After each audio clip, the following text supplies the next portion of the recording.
Ini dari tim hukum Provinsi Jawa Barat. Ya.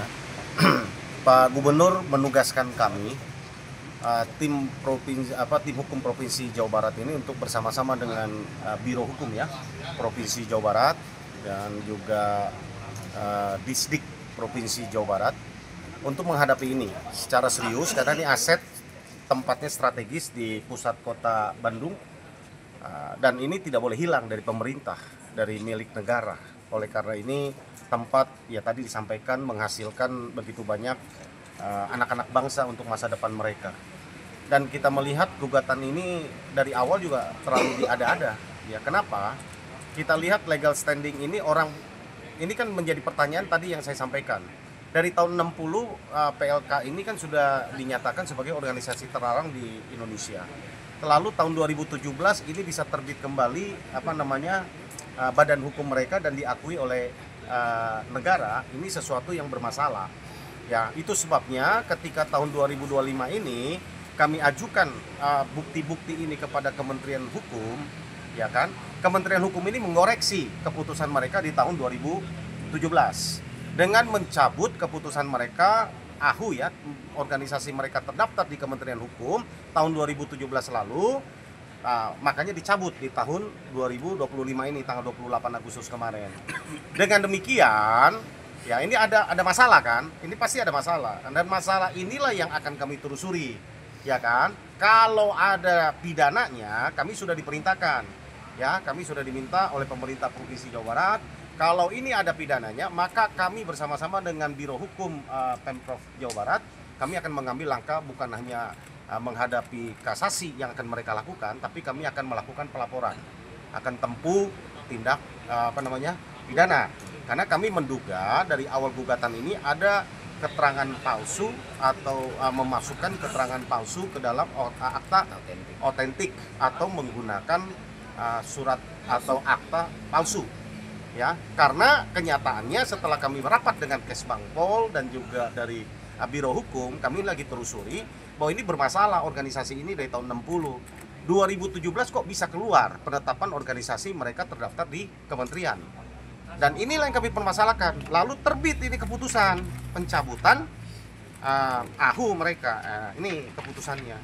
Ya, ini saya tunjukkan ya supaya teman-teman tahu. Ini.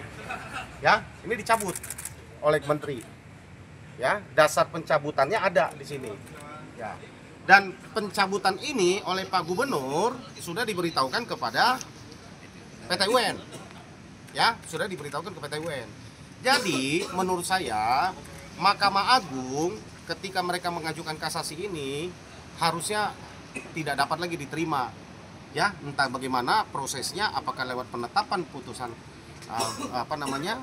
selah atau bagaimana, karena kalau dilanjutkan pun mereka ini udah nggak punya legal standing ya, dan kalaupun dilanjutkan kami yakin pasti ini nggak akan diterima gitu kan, nggak akan diterima permohonan kasasi mereka gitu. Itu yang kami dapat sampaikan gitu. Intinya kami himbau kepada alumni dari Semansa 1 maupun dari siswa ya, guru-guru dan juga keluarga besar Semansa 1 ya, tenang saja, tetaplah belajar seperti biasa.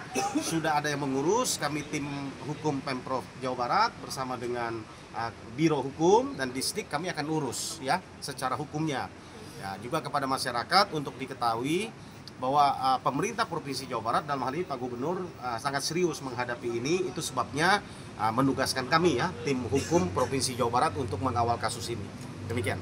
Pak, untuk penguat bukti yang soal pidana tadi ada beberapa yang dikantongi gitu Pak dari tim. Masih dikaji. Ini kan diduga. Ini kalau dugaan kan masih dikaji kan gitu kan. Kan secara logikanya kan kami berpikir secara logika. Tahun 60 sudah dinyatakan Indonesia ini terlarang udah lama loh. Dari tahun 60, ya kan? Lalu tahun 2017 bisa terbit lagi, bisa hidup lagi. Orang mati dikubur tahun 60 terus bisa hidup di tahun 2017. Bagaimana caranya? Lalu pasti ada yang dipalsukan kan? Orang udah mati tahun 60, lalu 2017 bisa apa? Bisa hidup lagi. Sehingga kami suratin ke Menteri Hukum bahwa ini orang ini udah mati sebenarnya gitu loh. Dari tahun 60. Menteri Hukum menelaah dokumen-dokumen, lalu dia buka-buka, oh iya ditemukan ternyata orang ini udah mati dari tahun 60, maka dicabut surat keterangan bahwa kenyataan bahwa mereka masih hidup di tahun 2017. Kira-kira begitulah jalan ceritanya gitu loh. Artinya terbitnya akta tahun 2017 yang menyatakan mereka masih hidup, tentu kan kami curigai ada apa? Ada masalah. Pasti kan ada masalah. Bagaimana orang yang udah mati tiba-tiba bisa keluar akta apa?